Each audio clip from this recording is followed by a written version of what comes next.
Bonjour à toutes et à tous.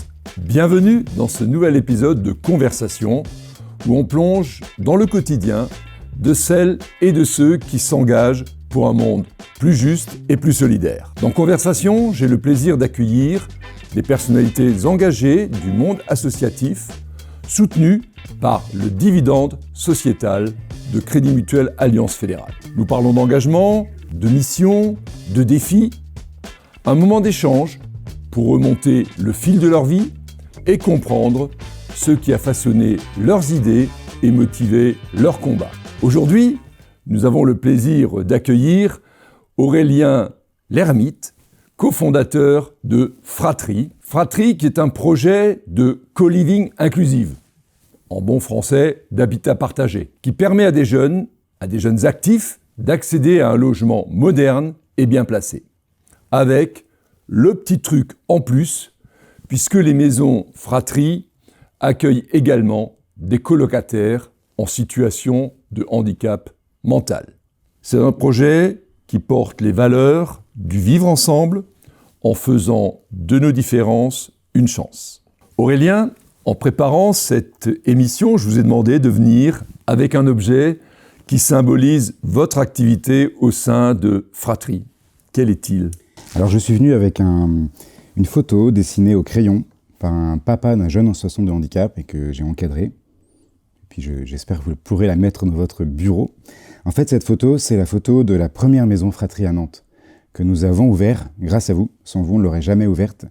Je l'ai vu en photo déjà, donc là je le vois dessiné remarquablement. Exactement. Donc dans cette photo vivent 10 jeunes, la moitié en situation de handicap mental et les autres qui n'ont pas de handicap mental. Et voilà, c'est une grande victoire pour nous, cette première maison. D'autres vont suivre et on a démontré que ça fonctionnait dans cette première maison. Merci beaucoup. Merci beaucoup. Vous avez donc fondé Fratrie en 2021.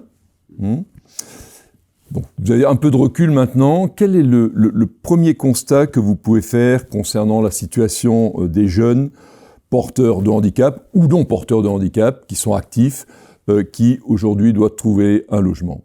Le constat qu'on a fait il y a 3 ans est le même aujourd'hui en fait. Ce qu'on a constaté il y a 3 ans, c'est que d'un côté, on a des jeunes en situation de handicap mental et troubles autistiques qui grandissent en milieu ordinaire, avec des frères et sœurs qui n'ont pas de handicap, qui vont à l'école en milieu ordinaire, et qui à l'âge adulte, très souvent n'ont pas d'autre solution que de vivre qu'entre personnes en situation de handicap ou de ne travailler qu'entre personnes en situation de handicap.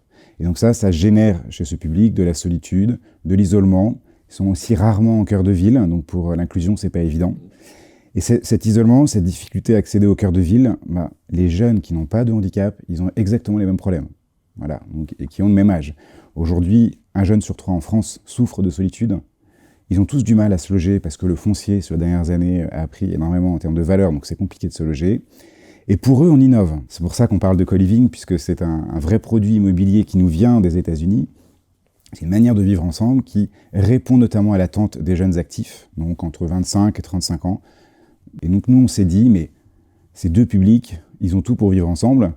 Déjà, on y croyait, mais avec cet outil, le co-living, on va pouvoir les faire revivre ensemble. Et c'est pour ça qu'on a décidé de lancer un opérateur de co-living inclusif, donc, qui a la particularité d'être non lucratif. Et vous insistez beaucoup sur ce terme de co-living inclusif, et vous insistez aussi sur le fait qu'en définitive, c'est une colocation d'abord, une colocation ordinaire plus que solidaire. Exactement. Ça, c'est toujours, ça pour nous, c'est vraiment important. C'est-à-dire que pour comprendre, dans nos maisons, les jeunes entre eux, ils n'ont pas de relation aidant-aidé. C'est-à-dire que les jeunes actifs qui viennent vivre avec les personnes avec handicap, ils viennent vivre comme dans n'importe quel co-living. Nous, on a des équipes superbes d'ailleurs. On a des accompagnants de vie. C'est un très très beau métier qui au quotidien prennent soin des personnes en situation de handicap. Et nous, ce qu'on demande aux colocs, c'est de vivre vraiment cette relation d'égal à égal. Et ça, pour les personnes handicapées, c'est très très puissant en termes de dignité, de reconnaissance. Il crée des vrais liens d'égal à égal. Et là, en faisant ça, on change vraiment les choses. C'est-à-dire que on rend possible, accessible à n'importe qui, le fait de vivre avec des personnes en situation de handicap. Donc ça veut dire que si ça fonctionne chez nous, ça peut fonctionner partout. Voilà. Donc ce sont des jeunes actifs qui font une démarche vers une autre forme de colocation. comment allez-vous les chercher? Comment allez-vous les convaincre de venir rejoindre une des maisons de fratrie? Souvent, en fait, le handicap, ils le découvrent dans un second rideau. C'est-à-dire que nous, on met des annonces dans Le Bon Coin, comme tous les acteurs de co-living. On ne dit pas qu'il y a des personnes avec handicap. On n'a pas spécialement à le dire. Donc, on a des belles maisons, bien situées, bien décorées, qui donnent envie, bien pricées. Enfin, on est au prix du marché pour les jeunes qui peuvent payer, donc les jeunes qui n'ont pas de handicap. Et souvent, donc, ils nous appellent, une fois qu'on est globalement d'accord sur le prix. J'exagère un petit peu, mais c'est vrai. On leur explique qu'il y a un petit truc en plus dans nos maisons et qu'ils vont être cooptés par d'autres colocs qui seront accompagnés dans leur cooptation parce que certains ont besoin d'éclairage puisqu'ils ont un handicap mental ou des troubles autistiques. Et en fait, le constat qu'on fait, c'est qu'on est sur une génération, la 25-35, qui a énormément entendu parler d'inclusion, maintenant qui veut la vivre, qui est prête. On a 10-20% des jeunes actifs qui nous disent merci, qui ont peur, qui prennent peur, et les autres, ils viennent. Et puis on sait que dès la première rencontre, souvent, on brise la glace et puis c'est parti, quoi. Ils viennent parce qu'il y a un petit truc en plus, avez-vous dit. C'est quand même fantastique, non? Oui, en fait, ce qui est intéressant, c'est que ce petit truc en plus, mais nous, on veut que ça devienne un petit truc ordinaire, en fait. Mais ce petit truc en plus, il nous permet d'avoir des meilleurs résultats que les autres acteurs de co-living. Chez nous, si on se compare aux autres acteurs ordinaires, qui ne logent pas forcément des personnes avec handicap, ils restent 2 fois plus longtemps dans nos maisons. Oui. Oui, parce qu'en fait, le vivre ensemble est bonifié. Donc, quand on est bien, on reste plus longtemps. Donc, on a des durées de séjour qui sont proches de 2 ans, alors que dans le monde du co-living, on est plutôt proche d'1 an, un petit peu moins d'1 an. Ah oui, ça veut donc dire que de belles relations naissent. C'est sans doute beaucoup plus marqué chez vous que d'une manière générale dans les situations de co-living? En tout cas, oui, je suis surpris. Là, on est en train d'étudier les chiffres de notre première étude d'impact. Et je suis surpris à quel point les jeunes actifs trouvent énormément de vivre ensemble dans nos maisons, les jeunes actifs sans handicap. 3 sur 4 nous disent rester tous les week-ends avec leurs colocataires, passer 3 à 4 soirées, dîner et puis soirée derrière, avec leurs colocataires en situation de handicap. Et encore une fois, c'est des jeunes actifs qui ne connaissaient pas le handicap, qui ne sont pas forcément spécialement engagés, enfin qui sont venus par Le Bon Coin. Bien sûr. Donc oui, il y a des très belles relations qui se créent d'amitié entre eux et puis qui durent. C'est ça qui est chouette, c'est-à-dire que on a eu des premiers départs à Nantes au bout de 2 ans, 1 an et demi, on a eu des premiers départs. Et en fait, ce qu'on voit, c'est que les amitiés, elles perdurent dans le temps. On a même un couple qui s'est formé, et donc 2 jeunes qui vont se marier cette année. Voilà, toute la coloc est invitée. Vraiment, c'est une grande famille. Et ça paraît évident, mais pour ces jeunes en situation de handicap, c'est très très compliqué de tisser ces liens sans avoir cet outil qui est le co-living. Ok. Donc les jeunes actifs payent un loyer normal, les jeunes en situation de handicap payent un loyer adapté, et c'est votre statut d'association et les soutiens que vous avez qui vous permet d'offrir ça. Ça vous permet effectivement de travailler davantage l'autonomie, mais en plus, si j'ai bien compris, vous veillez à ce qu'il y ait un dispositif d'emploi accompagné en plus. On m'a raconté l'histoire d'une des personnes qui était chez vous, qui est venue à un moment au CIC, chez nous, à Nantes, et qui a connu de belles journées d'immersion ainsi. Oui, exactement, on parle d'Axel. Donc vous l'avez très bien dit, en fait, le logement pour nous, ça reste un prétexte. C'est un prétexte pour de l'inclusion sociale, et de l'inclusion professionnelle, puisque trouver sa place dans la société, c'est aussi un travail, en tout cas, c'est un droit. Et c'est aussi un droit pour les personnes avec handicap.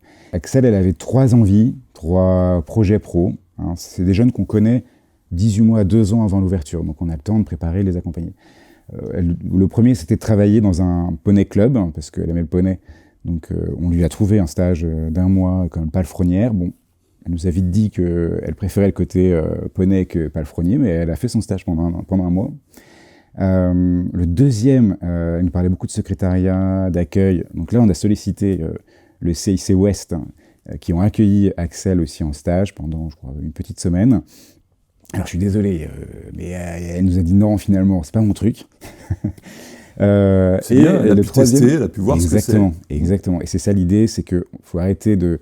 Souvent, moi le premier, quand j'étais DRH, je réfléchissais pour eux au job qu'ils avaient envie de faire. Je me disais, bon, quel job je pourrais donner à une personne en situation de handicap, voilà. Donc il faut plutôt partir de leurs désirs, de leurs talents et construire avec eux un projet professionnel qui tienne la route et éventuellement adapter un emploi. Et donc elle avait une troisième envie, puisqu'elle aimait bien la cuisine, c'était la restauration. Et là, elle a démultiplié les stages dans un restaurant, chez un restaurateur, enfin elle en a fait plusieurs, pour finalement au bout d'un an décrocher un CDI dans un restaurant, dont elle est très fière. Enfin, pour elle, c'est d'avoir signé son premier CDI, c'était un moment dans sa vie extrêmement fort. Et Axel, elle a pris en épaisseur de vie, en autonomie. C'est juste en 2 ans incroyable son histoire. L'autonomie, c'est essentiel. Ben oui, tout à fait. Et vous dites quelque chose de très important également. Finalement, le logement n'est qu'un prétexte dans votre démarche pour l'inclusion, y compris professionnelle. Et pour faciliter ça, pour vraiment que ce soit un moteur, vous avez prévu dans chacune de vos maisons un job coach. Exactement. Les jeunes pros ne prennent pas particulièrement soin des personnes avec handicap, pas plus que dans n'importe quel colloque. Mais il faut quand même du personnel pour accompagner le handicap des personnes. Donc nous avons des accompagnants de vie, j'en ai parlé tout à l'heure. Et on a aussi dans chaque maison un responsable de maison qui a 2 casquettes. Il prend soin du vivre ensemble, il régule la vie de la maison, s'occupe un peu de la logistique et il est le job coach de chacun des jeunes en situation de handicap. Alors je ne sais pas si vous le savez, mais en France, le public que l'on accompagne, les jeunes avec handicap mental et troubles autistiques, ils sont insérés à moins de 1% en milieu ordinaire, moins de 1%. Chez Fratri, on peut dire que 18 mois après l'ouverture, 100% sont en CDI en milieu ordinaire. Donc, probablement, c'est un peu lié à la méthode qu'on emploie. Donc, on utilise ce qu'on appelle la méthode de l'emploi accompagné. Donc, on fait tout un travail de test, et puis on teste en entreprise, et puis ensuite on accompagne l'employeur dans la durée pour que ça fonctionne bien, ainsi que le salarié. Mais en fait, je suis de plus en plus convaincu qu'on arrive à atteindre ces taux-là parce que c'est l'écosystème qui permet ça. Pour un jeune en situation de handicap, vivre avec des jeunes actifs qui travaillent, qui parfois râlent sur leur patron, démissionnent. La démission, c'est un bon exemple. C'est-à-dire que on a vu de nos yeux des jeunes avec handicap nous demander c'est quoi la démission, et moi aussi j'ai le droit de démissionner. Et démissionner. Alors ça, il faut l'expliquer aux parents, parce que démissionner pour une personne avec handicap, c'est une grosse prise de risque. Mais ils ont le droit. Enfin, et d'ailleurs, elle a démissionné, cette jeune, elle a retrouvé un travail qui correspondait beaucoup plus à son désir, de nouveau en CDI. Donc l'écosystème, le fait d'avoir ces relations d'égal à égal, de reprendre un peu confiance en soi, de se sentir digne, permet aussi à la personne avec handicap de se sentir légitime pour travailler en entreprise. Passer de 1 à 100%, c'est un succès incroyable. À un moment, il y a sans doute eu, pour vous, quelque chose de déterminant qui vous a amené à dire « il faut que nous fassions quelque chose de particulier pour les personnes en situation de handicap, parce qu'il n'y a pas de raison qu'elles ne puissent pas participer pleinement à la vie professionnelle. » Alors c'est une longue histoire, mais c'est vrai que moi je ne suis pas papa d'enfants en situation de handicap, et je faisais partie de ceux qui n'étaient pas forcément à l'aise avec le handicap. Et il y a 10 ans, j'étais à l'époque DRH dans le groupe EDF, et en face de mon bureau, il y avait un ESAT, donc un établissement spécialisé de travail pour les personnes avec handicap.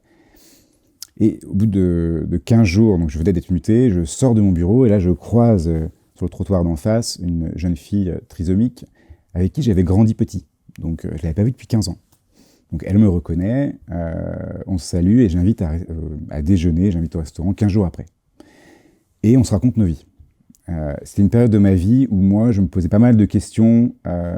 J'approchais de la quarantaine, donc je lisais des bouquins sur le développement personnel, où sont mes talents, quelle est ma place dans la société. Et là, je me prends une grosse claque. C'est-à-dire que cette jeune fille me raconte finalement là où elle en était, et elle me dit je suis toujours chez maman, j'ai toujours pas pris mon envol, j'aimerais trop pouvoir prendre mon envol. Je travaille depuis 7 ans dans un ESAT, très bien, mais je ne supporte pas mon travail. Enfin, j'aime pas ce que je fais. Et en fait, ça a été pour moi vraiment une grosse claque. Et je vous le disais, j'étais DRH à l'époque. Je me disais, quel est le job que je pourrais confier à une personne avec handicap, mais je partais jamais des personnes avec handicap, de leurs désirs, de leurs talents. Et c'était un vrai tournant dans ma vie, parce qu'à partir de ce moment-là, j'ai commencé à être un peu plus sensible à ces personnes-là. Et c'est comme ça que je me suis retrouvé très rapidement après à monter un premier habitat inclusif pour des personnes avec handicap. Et après, de fil en aiguille, l'aventure Fratri a démarré, mais c'est ce qui explique aussi pourquoi chez Fratri, l'emploi, l'insertion professionnelle, c'est important. Bien sûr. Alors, sacrée aventure, et Fratri a été pour nous, pour Crédit Mutuel Alliance Fédérale, dans le cadre du déploiement du dividende sociétal, un des premiers projets que nous avons soutenus. Et c'était aussi une belle rencontre, tout simplement avec Emmanuel de Carayon, qui nous avait contactés. Alors, je crois que vous avez également des points très forts de relation avec Emmanuel. Vous pouvez nous en parler ? Emmanuel, c'est le cofondateur de Fratri. Donc, on l'a vraiment monté tous les deux. On est un bébé de la Fondation du Crédit Mutuel parce que on est vraiment nés en même temps. Et il s'avère que Emmanuel avait fait son premier stage après son école de commerce. Je crois que c'était au CIC, auprès d'une contrôleure de gestion qui était ensuite, qui avait pris un poste au niveau de la direction et qui s'occupait, avec une équipe, mais de lancer la Fondation du Crédit Mutuel. Donc c'est vraiment le hasard. Donc Emmanuel s'est dit, je vais la rappeler. Et c'est comme ça qu'on est rentré en contact, qu'on a expliqué le projet. Mais c'est intéressant, puis je le dis à nos apprentis, à nos stagiaires, vos premiers stages sont importants, on ne sait jamais, faites-les bien, sérieusement. On ne sait jamais sur quoi ça pourra déboucher un jour. Bien sûr. Et ensuite, ces questions de relations, ces questions de contact. Et ce que vous faites au quotidien, c'est vraiment mettre de la relation dans la vie. Nous avons tout de suite adhéré à vos valeurs humaines, à cette volonté de vivre ensemble, qui correspondent également aux missions de la Fondation Crédit Mutuel Alliance Fédérale. Avec Fratri, nous sommes en fait également aux côtés des jeunes qui subissent toutes les difficultés de la crise du logement, et en même temps aux côtés, et ça vous insistez beaucoup dessus, de personnes en situation de handicap qui finalement ne demandent qu'à vivre d'une manière ordinaire. Oui, c'est vrai, vous êtes aux côtés des jeunes. En fait, vraiment, je le dis en toute sincérité, sans vous, on n'aurait pas pu lancer Fratri. C'est-à-dire que Fratri, c'est une initiative non lucrative, parce qu'aujourd'hui, lancer une aventure comme celle-là, avec une entreprise lucrative, ce serait très compliqué. Ouais. Voilà. Donc, on a fait le choix, entre autres pour cette raison, de créer une fondation qui porte l'ensemble de l'aventure. Et donc, on ne peut pas aller chercher de business angel pour lancer notre aventure entrepreneuriale. Et donc, chez nous, on a dû aller chercher des mécènes, et chez nous, on les appelle des social angels. Par opposition, ou je ne sais pas s'il y a une opposition, mais avec les complémentarité, business angels. Voilà, par contre, exactement, ils sont complémentaires. D'ailleurs, c'est parce que vous êtes aussi business angel que vous pouvez être social angel. Certainement. Et donc, et pour nous, ça c'est vraiment important de le comprendre. Aujourd'hui, on a en France des entrepreneurs sociaux qui, je pense, comme nous, sont prêts à mettre leur énergie sur une aventure sur laquelle ils ne vont pas capitaliser, mais parce que ce n'est pas leur objectif de vie. Et on a besoin de mécènes, de social angels comme vous, qui nous aident à nous lancer. En fait, vous nous avez permis, à moi, à Emmanuel, cofondateur de Fratri, de lâcher nos emplois, de démissionner et de nous mettre à plein temps sur une aventure comme celle-là qui demande beaucoup de temps et beaucoup d'énergie. Et vous nous avez permis d'embaucher des équipes. Le temps qu'on trouve et qu'on arrive à trouver notre modèle économique, on a un modèle économique qui va nous permettre, à partir d'une trentaine de maisons, de voler nos propres ailes. Voilà. Et donc c'est pour ça qu'on aime bien ce terme de social angel, et on vous remercie d'avoir joué le jeu, parce que, il faut le dire, quand on s'est rencontrés, on avait une maison, on avait des jeunes en situation de handicap, on avait surtout des slides. Voilà. Oui. Et donc, ça suppose aussi, du côté de votre fondation, de faire confiance à une équipe, de parier sur une équipe. Et c'est pas courant dans le monde de la philanthropie. Et donc ça, c'est une vraie force de votre fondation. Oui, la Fondation Crédit Mutuel Alliance Fédérale, qui est alimentée par le dividende sociétal, a justement cette vocation à accompagner, finalement, des entrepreneurs. Parce que vous êtes un entrepreneur. Nous sommes des entrepreneurs, nous sommes une banque. Nous sommes une entreprise à mission. Et soutenir celles et ceux qui travaillent pour le bien commun, c'est un des choix que nous avons fait, notamment par la Fondation Crédit Mutuel Alliance Fédérale. Le dividende sociétal, 15% de notre résultat annuel y est affecté. 15% qu'on souhaite voir grandir chaque année. Sur 2024, le résultat annuel du groupe aura été de plus de 4 milliards d'euros, ce qui permet de consacrer 600 millions d'euros au dividende sociétal. C'est vraiment veiller à constamment améliorer notre performance, augmenter la valeur que nous créons pour bien partager cette valeur. Et ensuite, derrière, c'est quand même des entrepreneurs, parce que je pense, même si votre but est non lucratif, vous êtes quand même un entrepreneur, et on le voit bien, et vous raisonnez dans vos projets en veillant à faire aboutir les projets et à réaliser vraiment ces belles opérations d'inclusion que vous réalisez. Un petit bilan, là, depuis 2021, combien de maisons, combien de colocataires? Depuis 2021, grâce à votre soutien, mais aussi au soutien de vos filiales, hein, c'est important de le dire, on a été soutenu par c'est intéressant de le dire. Crédit Mutuel Leasing, par les ACM, on en est vraiment très fiers. Donc un petit bilan, c'est 6 maisons ouvertes déjà, 6 co-living, donc un peu partout en France. Là, on en a 3 en travaux. On va ouvrir cette année au cœur de Paris, un très beau co-living dans le 15e. C'est quand même 35 salariés, c'est plus de 60 colocataires, et puis une ambition d'ouvrir encore une vingtaine de co-living dans les grandes villes françaises. Et puis notre mission derrière, c'est de convaincre les acteurs de co-living. Et là, on va commencer à tester avec des grands du secteur du co-living, les convaincre de loger des personnes avec handicap mental. Et c'est là où on va aussi avoir un impact qui va être démultiplié. Et puis, cette année, c'est aussi une belle année puisque on a lancé notre première foncière Fratrie. C'est-à-dire que Fratrie, ça fonctionne parce que les maisons, on n'en est pas propriétaire, on n'aurait pas pu acheter 6 maisons avec du don depuis 3 ans. Donc nous, on fait appel à des investisseurs à impact, des investisseurs solidaires. Et donc cette année, là, en janvier, on a lancé une SCI à raison d'être. On a levé 8 millions d'euros. Ah oui. Et on a mis autour de la table la Banque des Territoires, la Caisse des dépôts, des grandes entreprises comme le groupe Safran, qui nous aident en fait qui vont porter l'immobilier de nos futures maisons. Voilà. Et ça, on l'a fait, encore une fois, ça demande du temps de monter une foncière. On l'a fait grâce à votre soutien, puisque c'est du temps, c'est de l'ingénierie. Bien sûr, voilà. Bien sûr. Très heureux d'être à vos côtés, et nous arrivons maintenant à la fin de cette conversation qui a été vraiment passionnante pour moi. Je voudrais vous poser 3 petites questions sur lesquelles vous répondrez, je pense, de manière brève. Quelle personne vous inspire? Quelle personne m'inspire? Alors c'est une question que j'ai beaucoup de mal à y répondre, parce que, encore une fois, je crois beaucoup au collectif. Pour être franc, je suis surtout inspiré par des personnes qu'on ne voit pas forcément. Et depuis 5 ans, vraiment, je suis très inspiré par certaines personnes en situation de handicap, et notamment par leur résilience, leur qualité d'écoute. Je suis assez impressionné. Ils portent quand même, il faut savoir que ce sont des personnes qui sont mises un peu à l'écart de notre société, et malgré ça, ils ont une très forte résilience, beaucoup d'écoute. Et ça, pour moi, en tout cas, c'est ce qui me fait me lever le matin et qui m'aide quand on prend des petits coups durs, et on en prend quand on entreprend. Votre mantra dans la vie?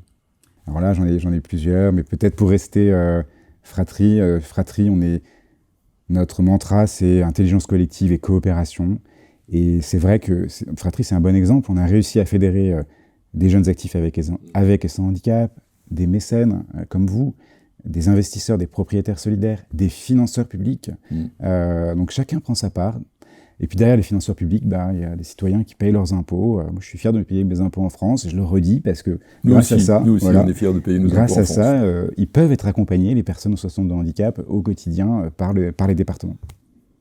L'intelligence collective, je le retiens, ça. Ça nous correspond pas mal aussi. Bon, on a beaucoup de points communs, oui. Une chanson ou un livre?